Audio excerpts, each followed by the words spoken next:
Well, we certainly do hope that you enjoyed Leah's beautiful voice, and as well as all of the programming, not only on In the Upper Room Outreach Ministries, The Monitor, but also on Channel 28 and Channel 191. Having said that, we want to ask you, if you see these little cards anywhere, they are little cards that we are asking people to fill out, and it says, are you willing to suspend your cable services if Comcast suspends live access TV? That's what we are. We are live access television, and there's always been uproars and little murmurings about suspending live access. We don't want that to happen, and if you agree, we're asking you to complete one of these little cards if you see one, and just hold on to it, and keep in mind that we need your support, and we have no other pleasure, no other joy as great as bringing our programming to your homes. All right.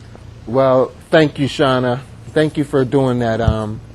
You know, sometimes when we are doing this program, we have so much fun, but at the same time, you know, we also have a responsibility. We have a responsibility to you, our audience, and we certainly are appreciative of the opportunities that, you know, being able to come on live and communicate with you affords for us, and we just don't want to let this thing go.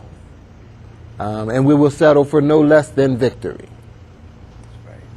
So once again, I wanted to thank my wonderful co-host, Shauna, for sharing that information. And as the other programs come on, you're going to hear more and more about the situation, because, you know, we're fighting for the fact that we need to be able to have media, you know, the media, a portion of it that is within our control. All right. So with that said, we're going to go ahead and Brother Fred Fitzgerald is sitting here with me. Yes, sir. Yes, sir. And, you know, we didn't plan it, but we match a little bit tonight, you know. Good guys wear the white hats, you know. Exactly. So, but I asked Fred if he wanted to come back out and maybe we can talk to you and just share with you. We had breakfast yesterday. At Libby's. At Libby's. And I got to tell you something, Fred. Yes, sir. I'm a non-traditionalist. All right, I know that that's the popular place to go, and Right. a lot of people go there. It serves its purpose. Right, right, But you know, it was never a big thing with me. right, right. But you said you was treating, Yeah. so I figured that changed your mind a little bit. Right? so it sounded quite enticing. And Exactly. you know, sitting there though, it just was so refreshing. First of all, we did see some people that we look up to and we respect. You know, I saw Reverend Brown was there, yeah. Reverend Twinbee Brown, and several other folks were there. Senator that was Yeah, yep. I was looking for Pastor D. I heard that he goes there, but Yeah, I didn't yeah, see him then. yeah. But wherever he is, I'm going to give Pastor D a shout out because he always sets an example Yes, of yeah. how to serve. You I know, actually worked with him last week. At Did the you? Delaware Black Expo. We Yeah. did some interviews, and he was working with him. So it was a great man of God as well. You know, the thing I like most is his gut level communication. Yes, yeah. And He keeps it real. he does keep Yeah, it real. yeah. And he has experience too. Mm-hmm. And here's the thing, you know, as people move forward in life, Fred, I'm not trying to be all deep, but Right. as people move forward in life, a lot of folks who don't want them to progress, Right, they like to bring up the past. right, But if you've learned from the past right, and you've grown from the past, right, then that becomes experience, right, and it should not serve as a hindrance. right. It should serve as an attribute, Right. something to be shared, and that's what I think that, Pastor D does.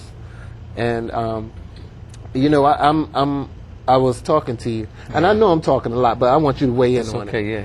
But I was telling you about some of my background, how Sure. you know, living on the east side, Right. Bethel Villa back in the day, and you know, sometimes, you know, when you're a city kid, you feel like folks aren't you know, really wanting you to have those opportunities Right. that maybe some others get. It's sometimes it's the crab in the pot mentality. You know, Yeah, if somebody yeah. sees you rising up, they want Right. to pull you back. Right, and I'm not talking about like our families and our teachers and stuff, because they were good to go. Okay.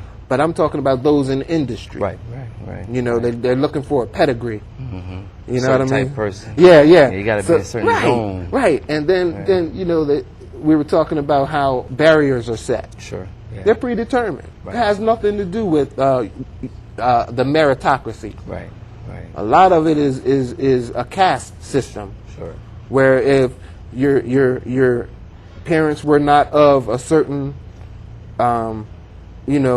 standing or yeah. stature, good word, Yeah. then they would like the children to inherit the same level. Right. But I've seen too many people rise above that. Sure. So I refuse to give up on that, based on that. And the other thing is that, I come from, living in Wilmington, Sure. Market Street. Yep. So a lot of people may think I was totally from the suburbs, but I wasn't. So I was a Market Street kid, but You told me about that. but there's a lot of challenges that went through. I have friends that were involved in different things. Yeah. But it's all about making a decision. Yeah. I just decided not to Right. be able to kind of get involved with that, Right. and not let anybody stop me. I agree. And here's the thing. There's power when you know who you are. Right. And you don't need anyone else to tell you who you are. Because a lot of folks, they brag about how long they've been doing certain things. Right. But I'd rather take advice from somebody who's been doing something right for 2 years Right. than from somebody who's been doing something wrong Right. for 42 years. Right. Exactly. So, you know what I mean? So all I can That's real say talk is, from Mike Riley. well, I'm You just know what saying, I'm I'm saying? feeling some kind of way. I'm That's getting okay. the signal that That's we all are right. out of time. Yeah, we definitely out of time. We So- will continue this. Yes, but at home, we thank you. We've enjoyed you this evening. We hope you've enjoyed In the Upper Room. Once again, we will be back on the third Sunday in May. And please stay tuned for the Congo Hour coming up next with my main man, Trippy. Yes, sir. And his family. And the family. Congos.